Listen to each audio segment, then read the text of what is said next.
Hi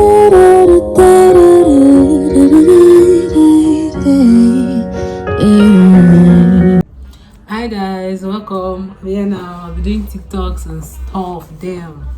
Welcome to my channel. Today we're going to be talking about the mental universe. And I'm just getting into it because I wasted a lot of time today. Then we're going to be talking about the mental universe, and men today we're going to be talking about a very hot and spicy topic. And yeah, this is one of the series I do on my channel.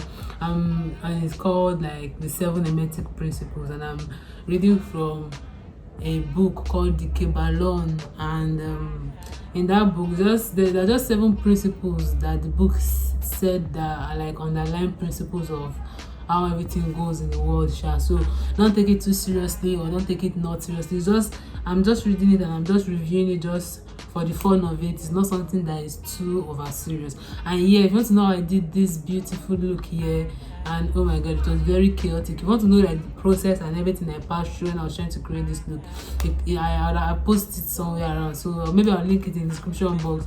And please like and subscribe, and please tolerate me, okay? That's enough. Said it that wasting again. So the axiom for the mental universe. The axiom for the mental universe, I have my book here because I started using this on that note. So the axiom for the mental universe is that the universe is mental, held in the mind of the all. So the all is spirit, but in the last video I was talking about how is the all spirit, is the all not spirit. Is that I think we ended up saying that yeah, the all is spirit, but not, it's not really spirit, and it's also not mind, it's living mind. I think that's where we ended. So yeah, it says the all is spirit, but what is spirit? This question cannot be answered for the reason that its definition is practically that of the all, which also cannot be explained or defined. Spirit is simply a name that men give to the highest conception of the infinite living mind. So spirit is literally a living mind, but the infinite one, like the collective one that works for the good of everyone. Infinite living mind means the real essence, like the real essence, what is there, like where do we come from, where do our mind. And mind you, if we're talking about these 7 hermetic principles, we're not really talking about the physical aspect of things, we're talking about the mental aspect of things, how things have been achieved mentally. So it means living mind that is superior to the life and mind as we know, just like our mind is superior to energy and matter. So truly, spirit transcends our understanding, and we use the term spirit merely so that we can think or speak of the concept of, the all or spirit. When I'm trying to, we just need words. The reason why we need words, words don't really encompass the real meaning of everything. Just that the words will make us be able to like better talk and understand what we are referring to. So for the purpose of thought and understanding, we are justified in thinking of spirit as infinite living mind, and at the same time acknowledge that we cannot fully understand it. We must either do this or stop thinking of the matter at all. So we know we cannot understand it, but that doesn't mean that it cannot have a name, and that doesn't mean that the name encompasses everything that it means. That's the same thing. We're just going around and around the circle. Now let's consider the nature of the universe, both as a whole and in its parts. What is universe? Okay, we have seen that there can be nothing outside of the all, right? Then is the universe the all? No, because the universe is seen to be made up of many and is constantly changing, and in other ways it does not measure up to the ideas that we are compelled to accept regarding the all, as stated in the last video, because the all doesn't change. The all, like something cannot get higher than its source. So the all doesn't change. If you go back to the last video, you understand what I mean by that. Then if the universe is not the all, then it must be nothing. Such is the inevitable conclusion of the mind at first thought. But this will not satisfy the question, for we are sensible enough to know the existence of the universe. Like we all know that the universe exists. So since the universe is not the all, the universe is not nothing, so the all is not nothing. So that's what I'm saying. If the universe is neither all or nothing, what can it be? Then let us examine this question. If the universe exists at all, or seems to exist, it must proceed in some way from the all. It must be a creation of the all, but as something can never come from nothing. From what could the all have created as in what could the all have created the universe? So some philosophers have answered the question by saying that the all created the universe from itself. That is from the being and substance of the all. But this will not do, for the all cannot be subtracted from, not divided, as we have seen. And then again, if this be so, would not each particle of the universe be aware of the all? It's true, because every single particle, even the inanimate objects, will be living, and they will have mental capability if the all is like the main substance of the. Well, let me just say, the main purpose of this region is just that everything is mental. The all is mental. What we refer to as the all is mental. So we are all in the mental universe of the all. But right now, this is like their process of getting there. So that's what the books is all about. So the all cannot be divided, not subtracted from or added. So each particle of the universe not be aware of the all. The all could not lose its knowledge of itself, nor actually become an atom or blind force or a lowly living thing, just like all those mechanical forces we were talking about in the last video. So like the all is not just inanimate object, because even us have particle of mental capacity in us. We know that we are the all. If everything has that, everything will know itself now. Some men indeed realizing that the all is indeed all, and also recognizing that the men existing have jumped to the conclusion that them and the all are identical, and they have filled the air as a shout of I am God, to the amusement of multitudes and stories of the sages. The claim of the it's just like people that claim that they are the all because we have a little particle of the all in us, we have a little bit of mental capacity in us, because of that we have to claim that we are the all. It's like comparing, the cells in our body, the white blood cells and the red blood cells are called the corpuscle, alright? The sperm of the solid there. Then imagine the white blood cells in your body claiming that they are man.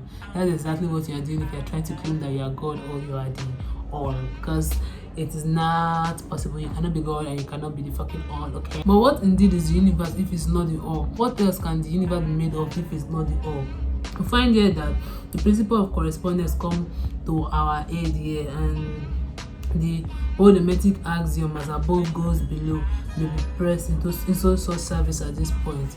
Let me tell you what is it. Let me read from like the book, the text, the summary of the principle of correspondence, so that you guys will know, because the principle of correspondence has its own, it's a chapter on its own, but let me just like glance on correspondence for you guys.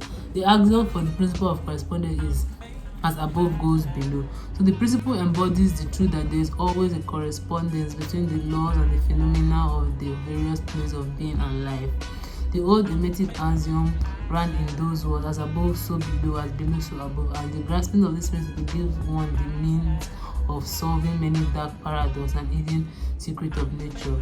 There are planes beyond our knowing, but when we apply the principle of correspondence to them, we are able to understand such that would otherwise be unknowable to us. This principle is of the universal application and manifestation of various planes of the material, mental, and spiritual universe.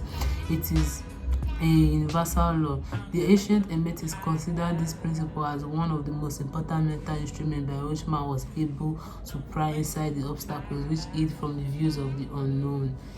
Its use even tore aside the veil of Isis to the extent that a glimpse of the face of the goddess might be caught. Just as the knowledge of the principle of geometry enables man to measure distance, suns, and movement while seated in his observatory, so a knowledge of the principle of correspondence enables man to reason intelligently from the known to the unknown, studying the monad, they understand the archangel. You understand? So like the principle of correspondence is just whatever, like the way things are being classified, like the way things are now, like on our level, they are also just like how let me just say animals now, we're higher than animals, so there's also beings that are higher than us, so things just go as above so below. So whatever is happening down here on our plane is happening on a larger degree and on a higher scale on a higher plane than us, like let me just say the fourth dimension or something like that. But right now it's like we're on a 3D, blah blah blah. I mean, I don't know. According to them, you understand? So that we're just like reviewing the book, so don't trip. So let's endeavor to get a glimpse of the workings on higher planes by examining those on our own. The principle of correspondence must apply to this as well as to other problems. Now let us see on our own, on his own plane of being, how does man create? Like on our own plane of being, how do we create? Well, first, he may create by making something out of the outside materials, but this will not do, for there are no materials outside of the all which it may create. So secondly, man produces his own kind by the process of procreating, which is self-multiplication accomplished by transferring a portion of his substance to his offspring. But this will not do also, because the all cannot transfer or subtract a portion of itself, nor can it reproduce in or multiply itself. In the first place there would be a taking away, or in the second case a multiplication or addition to the all. Those thoughts being an absurdity, that cannot be the all. There's another way that man create, now don't you think? Is it only by procreating or using physical things? There has to be another way that man creates. Yeah, mentally, man creates mentally. So we always think or imagine. So in our head, whatever we create in our head is a creation, you understand? So it's real whether you like it or fucking not. I don't know how this hair is going. So yeah, the third way that man creates, yes, there is the third way, mentally, and in so doing, he uses no outside material, nor does he reproduce himself, and yet his spirit pervades the mental creation. So following the principle of correspondence, cause like since the all doesn't use anything that's outside of itself and blah blah blah, we all know that, like, yeah, it has to be the mental way that the all operates. So using the principle of correspondence, we are justified in considering that the all creates the universe mentally in a manner just like that of the process whereby man creates mental images. So the all can create in no other way except mentally, without either using materials and without using any material, and there is none to use, or without reproducing itself, which is impossible. So just as just like you may create a universe of your own in your mentality, just like how you can create a universe of your own in your mentality, so does all create universes in its own mentality. But your universe is the mental creation of a finite mind. That of the all is the creation of an infinite mind. The two are similar in kind, but infinite, if they're like different in degree, you understand? That they're similar in kind, like it's similar, like we can copy how like they all create, but they're very very different in degree. As we proceed, we shall examine more closely into the process of creation and manifestation, but this is the point to fix in your mind at this stage. The universe and all it contains is a mental creation of the all. You understand? Fix that in your mind. The universe and all it contains is a mental creation of the all. Verily indeed, all is mind. So the all creates in its infinite mind countless universes which exist for eons of time, and yet the creation, development, and decline and death of a million universes is as the time of a twinkling of an eye. So like to the all, the creation and death on thousands and thousands of years of different universes coming and going, different galaxies, it's just like a blink, a twinkling of an eye to the all. The infinite mind of the all is the womb of the universes. So the principle of gender. The principle of gender is my best principle. The principle of gender is manifested on all planes of life: material, mental, and spiritual. Let me tell you about the principle of gender. Okay, let me tell you about the principle of gender. So this wall is making me feel one kind. I have to paint it one day. I'll paint it out, put a wallpaper or something like I have to do that very soon. I've been distracted. Okay. The principle of gender. Gender is in everything. Everything has masculine and feminine principles. Gender manifests on all planes. So the principle of gender embodies the truth that there is gender manifested in everything. The masculine and feminine principles ever at work. This is true not only of the physical plane, but of the mental and even the spiritual plane. On the physical plane, the principle manifests as sex. On the higher plane, it takes higher forms, but the principle is ever the same. No creation, physical, mental, or spiritual is possible without this principle. An understanding of it laws will throw light on many subjects that has perplexed the mind of men. The principle of gender works ever in the direction of generation, regeneration, and creation. Everything and every person contains the two elements or principles, or this great principle within it, him or her. Every male thing has a female element also. Every female contains also the male principle. If you would understand the philosophy of mental and spiritual creation, generation and regeneration, you must understand. If you understand the philosophy of mental and spiritual creation, generation and regeneration, you must understand and study this hermetic principle. It contains the solution of many mysteries of life. We caution you that this principle has no reference to the many base, pernicious and degrading lustful theories, teachings, and practices which are taught under fanciful titles, which are a prostitution of the great natural principle of gender.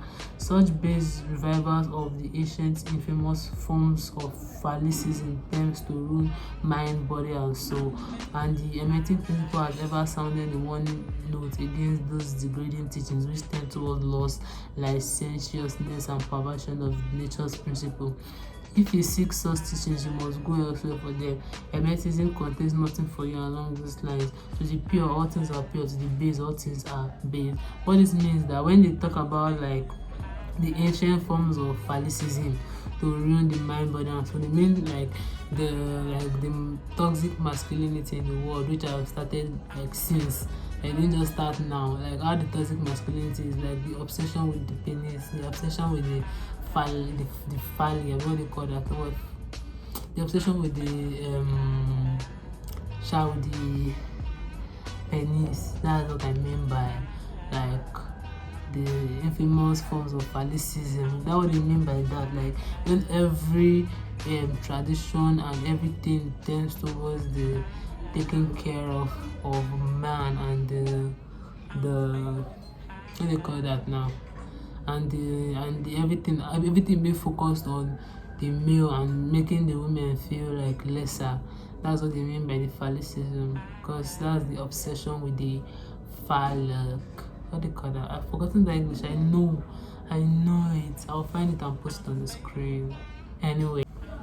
But as I've said before, gender does not mean sex. Sex is merely a material manifestation of gender. Gender means relating to generation or creation, and wherever anything is generated or created or any plane, the principle of gender must be manifested. I'm reading. Anyway, now do not jump to the conclusion that we are teaching that there is male and female God or creator. That idea is merely a distortion of the ancient teachings of the subject. The all in itself is above gender, as it is above every other law, including time and space. It is the law from which the laws proceed, and it is not subjected to them.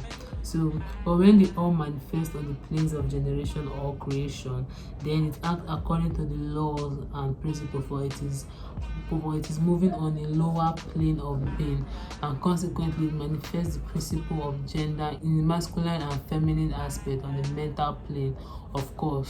So what we're trying to say is that like because the all is not, it doesn't have feminine or masculine, so there's no feminine or masculine God. But when it's trying to like manifest on the physical plane, everything comes out in that feminine or masculine way. Even energies and chemicals, they're all divided into two. Even there's one Chinese, like the Chinese, the Taoism, there's a yin and a yang, and like every culture and every like religion and everybody recognize that feminine and masculine aspect that everything seems to have, which is like nature and God, you understand? So I don't want to make this video too long, so this is going to be the outro of the first part of this video. Thanks for watching, and you can still stay and watch the next video, because this is not the end of it, but this is just, I don't want to make the video too long because, you know, attention span and stuff. So thanks for watching. Please like and subscribe, and please watch other videos and just give your girl a view. I'm asking for a view. Give me a view. Like this one, but you don't have to like, oh, you like all of it, like all of it. Anyway, thanks for watching. Bye.